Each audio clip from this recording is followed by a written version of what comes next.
মালবাজারে বিমল গুরুংয়ের উপস্থিতিতে লুইস কুজুরের দলবদল। তৃণমূল ছেড়ে যোগ দিলেন বিজেপিতে। এর আগেও বিজেপির টিকিটে কুমারগ্রাম বিধানসভায় এমএলএ প্রার্থী ছিলেন তিনি।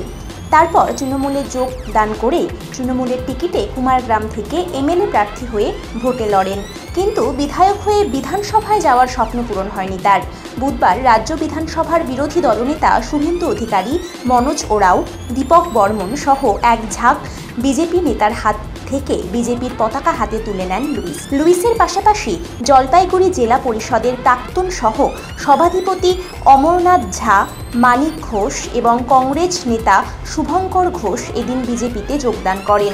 এই যোগদানের ফলে উত্তরবঙ্গে বিজেপি শক্তি আরও বৃদ্ধি হলো মনে করছে রাজনৈতিক মহল। News bureau, Jalpaiguri.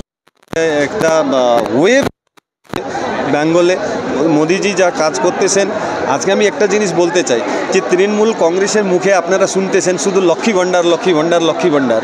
কেন লক্ষ্মী ভাণ্ডার? লক্ষ্মী ভাণ্ডার আমাদের লেডিস বা মেয়েরা চাইছিল না, কিন্তু উনি দিয়েছেন। তো উনাকে একটা ভাবা উচিত, উনি এই বেঙ্গলের রানী, এই বেঙ্গলের মা, উনি দিয়েছেন, ছেলে মেয়েদের জন্য দিয়েছেন। কিন্তু লক্ষ্মী ভাণ্ডার বলে ভোট চাওয়াটা ঠিক না। গণতান্ত্রিক দেশে লক্ষ্মী ভাণ্ডার, লক্ষ্মী ভাণ্ডার অন্য জিনিস নাই। আমরা তো বলতেছি না মোদিজি যে বড় বড় কাজ করেছেন, আমরা ওই যদি ন্যাশনাল হাইওয়ে ব্লক করে বলি তোমরা যদি আমাকে ভোট না দাও তাহলে এখানে চলতে দিব না, এটা তো মোদিজি বলেননি।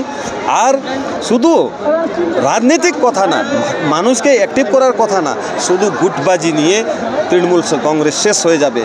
মানুষ যে পলিশ করতেছে, যে নেতাকে পলিশ করতেছে, যে নেতার সঙ্গে চমচাগিরি করতেছে, ওরা কিন্তু দলে থাকতেছে। যে চমচাগিরি করে না, ভালোভাবে রাজনীতি করে, পরিষ্কারভাবে রাজনীতি করে, ওদের কিন্তু তৃণমূল কংগ্রেসে এখন জায়গা দেওয়া হচ্ছে না। তার জন্যই আমি তো অভিষেক ব্যানার্জিকে ধন্যবাদ দিতে চাই। উনি বলেছেন বুথের প্রেসিডেন্ট যদি বুথ হারায় তাহলে বুথ প্রেসিডেন্ট বাইর করে দিব। যদি এই কথা অভিষেক বাবু বলে থাকেন তাহলে আমি বলি আপনি কিন্তু কথা বলেন, পরে গিয়ে কিন্তু এই কাজটা যদি করেন তাহলে দলটা ভালো হবে। এই আজকে আমি লাস্ট আওয়ারে তৃণমূলকে সাজেস্ট করতেছি, আপনি যে বলেছেন ওইটা পূর্ণ করবেন। যে বুথ হারবে, যে ব্লক হারবে, যে অঞ্চল হারবে, ওইখানকার লিডারশিপকে আপনি বাইর করে দেখান, তাহলে আমি বুঝবো আপনি ওয়ার্ড দিয়ে ওয়ার্ড পুরা করেছেন। আজকে থেকে আমি তৃণমূল কংগ্রেস ছেড়েছি আর বিজেপি হয়ে কাজ করতেছি।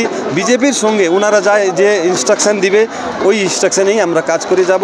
আর দল তো যে কোনো দল করাই যায়, ভালো দল করতে ইচ্ছা হয় তো ভালো দলে যাওয়া কোনো পাপ না। আর তৃণমূল কংগ্রেসকে বলতে চাই, আপনাদের কাছে অমরনাথ ঝাকে বলার মতন কোনো কথা নাই, আপনাদের কাছে অমরনাথ ঝার উপরে অ্যালিগেশন লাগানোর কোনো কথা নেই। কেন কি আমি কোনো চুরি করি নাই, কোনো গলতি করি নাই, দলে দলে ভালো কাজ করেছিলাম বলেই আজকে বিজেপিও আমাকে নিয়েছে। যদি আমি কারাপ্টেড নেতা থাকতাম তাহলে আমি মনে করি বিজেপিও আমাকে নিত না।